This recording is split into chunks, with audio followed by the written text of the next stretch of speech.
Chase Elliott undergoes off-season shoulder surgery, while Toyota signs their newest development driver. We'll talk to a former TRD driver about their experience.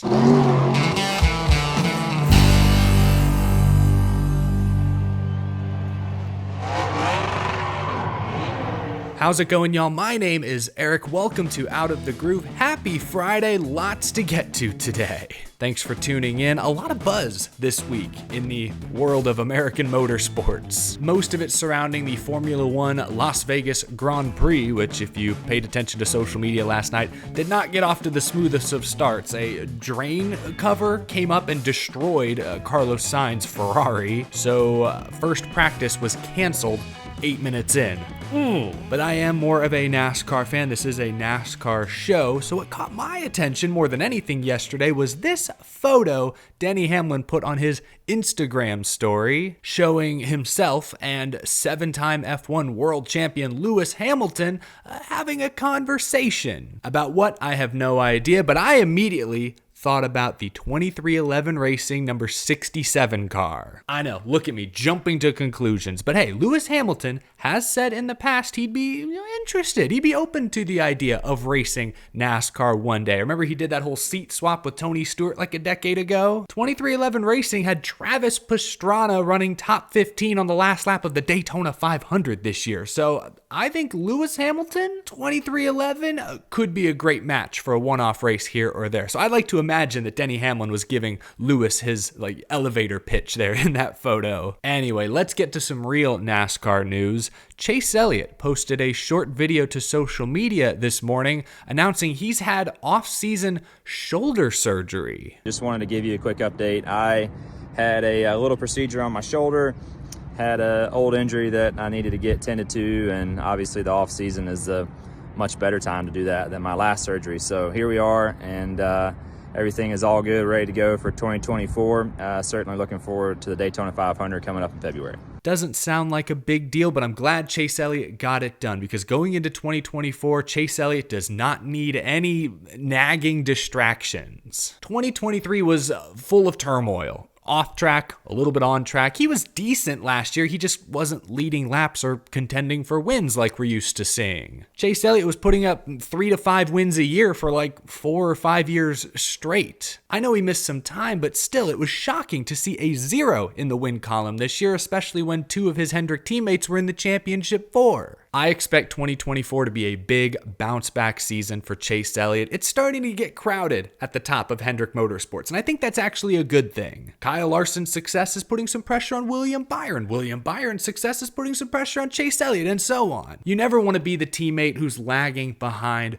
the rest. All 4 of Hendrick's drivers are under contract for at least the next couple of years, but despite that stability, that security, I think there's a fire lit under each and every one of them. I think they are pushing each other to be better. I don't see how that's a bad thing. So I hope Chase Elliott is 100% going into 2024. I expect big things from the 9 team. Toyota has signed their next development driver.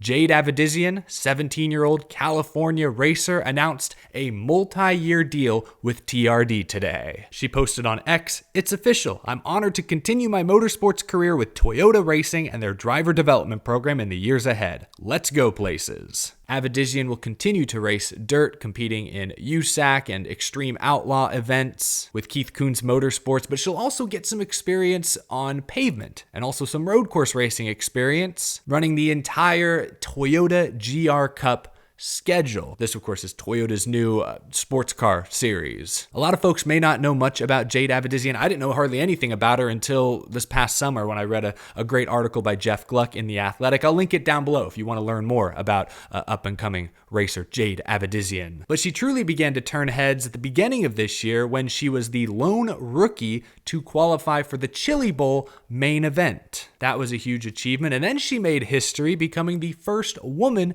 to win a national dirt midget championship. I'm excited to see more of Jade Avedisian over the next couple of years, but it can be tough racing in Toyota's developmental ranks. I had the chance earlier this week to talk to Jesse Love, who was a Toyota development driver until like a few weeks ago when he announced a deal with RCR and Chevrolet to go Xfinity Series racing. But like Jade Avedisian, Jesse Love is also from California. He too signed a development deal with Toyota as a teenager. Both have dirt to Daytona dreams. I'm not sure that Avedisian's experience will perfectly mirror Jesse Love's, but I think the conversation Jesse and I had is relevant to this discussion. This comes from the next episode of Power Hour, my podcast I do with Brennan Poole. You'll hear the full episode likely next week, but I wanted to share this clip of Jesse Love a week early. What was that experience like, being a Toyota development driver? And did you kind of expect to sort of stay in that pipeline?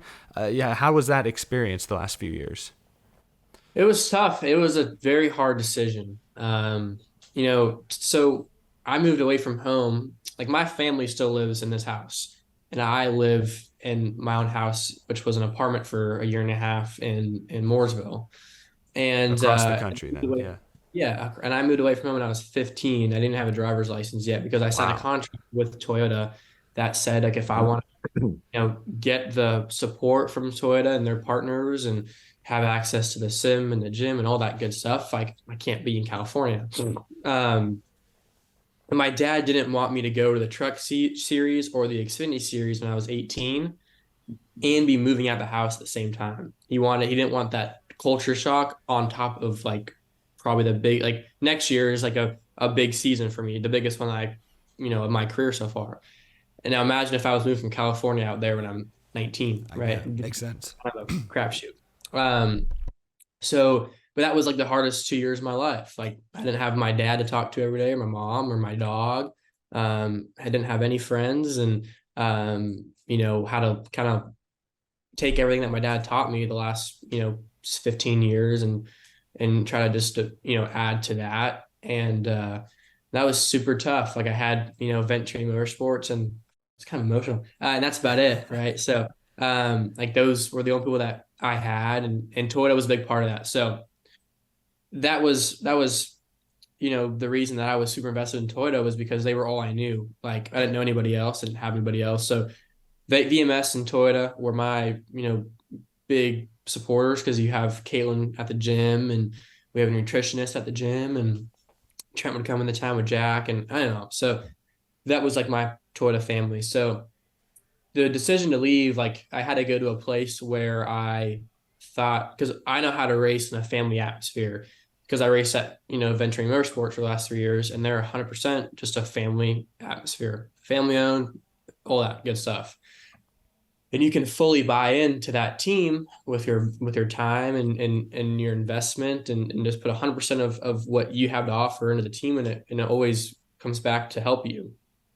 And I saw that when I went to meet with RCR, and we talked in the middle of the year, and I obviously I was interested because it's RCR, but I wasn't going to pursue it because I was supposed to run basically full time in a truck, and then once that opportunity got taken away from me, that was kind of the turning point in me wanting to go somewhere. So, when RCR talked to me again after that, it moved really quickly, and I went to meet with them, and I just love the atmosphere, and I love the shop, and love the people, and I'm a big people person, so I had to have the right people. And then obviously once I heard Danny Stockman was doing it, that was huge as well. So it's a lot to unpack, but at the end of the day, there's a path to Cup for me where I'm at right now,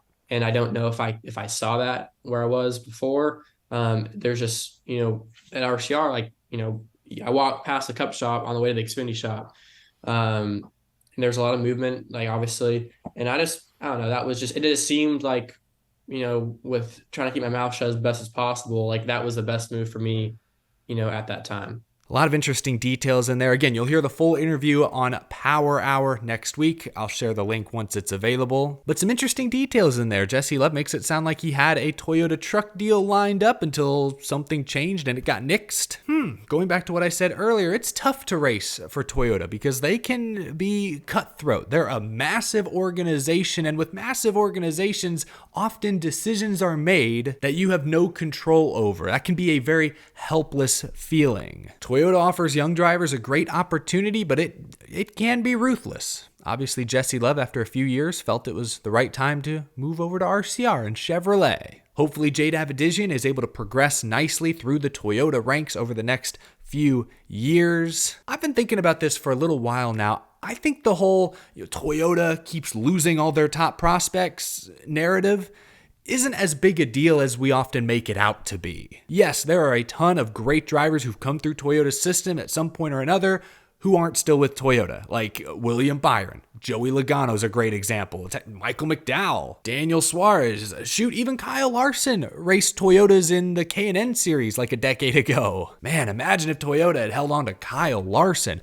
I'm sure they'd love to have William Byron about now. But the reason I say it's not as big a deal as we often make it out to be is because Toyota always has such a quantity of talented development drivers. They only need to hit on or hold on to a few to stay competitive in the NASCAR Cup Series. Their current Cup Series lineup is young and talented. Look at Christopher Bell. He's the real deal. Ty Gibbs, granddad owns the team, whatever. I believe he's the real deal. Denny Hamlin is still at the top of his game. They were able to get Tyler Reddick a year ago. Eric Jones, a former Toyota driver, is now back with the manufacturer. Toyota was able to find a place for John Hunter Nemechek, who they're very high on. You hate to develop young drivers and then see them go off and have success with your rivals, but I think you'd hate even more to be in the kind of position Ford is in. They've had to go get Ryan Preece, Josh Berry, maybe even Noah Gragson, because Ford really doesn't have any Cup-ready drivers in their development system. The one guy they did have was Zane Smith, but it sounds like they let him walk to Chevrolet. You know what, I shouldn't disrespect Xfinity champion Cole Custer quite like that, although we have seen him in Cup, It may not be the most efficient, Toyota may not be getting the best return on investment, but I'd rather have too many quality young drivers than not enough quality young drivers, which is the issue Ford is struggling with right now. It stings to lose a Jesse Love, no doubt. They were able to get kind of Sheldon Creed, it sounds like, back, so sort of like a trade. I think Sheldon Creed is decent, but here we go with Toyota signing Jade Avedisian, and she may not have it. She may not pan out, but there'll be another one. And another one, and another one after her. Most people prefer quality over quantity. Toyota has made the quantity argument work pretty well for them over the years. Looking forward to seeing what Jade Avedisian can do with Toyota. I'm looking forward to seeing what Jesse Love can do with RCR and Chevrolet. I think that could be a dangerous pairing. Share your thoughts down in the comment section below. Do you agree with me when I suggest that Toyota losing all these prospects maybe isn't as big a deal as we make it out to be? Or will these losses eventually come back to bite them in the ass? Let me know down in the comment section below. I appreciate Jesse Love being on the show. Again, that episode of Power Hour will be up next week. Leave a like if you enjoyed this episode, subscribe if you're new, and a huge thank you to my Patreon supporters for your continued support of the show. Have a wonderful rest of your week, folks. I will see you again very, very soon. Thanks for tuning in.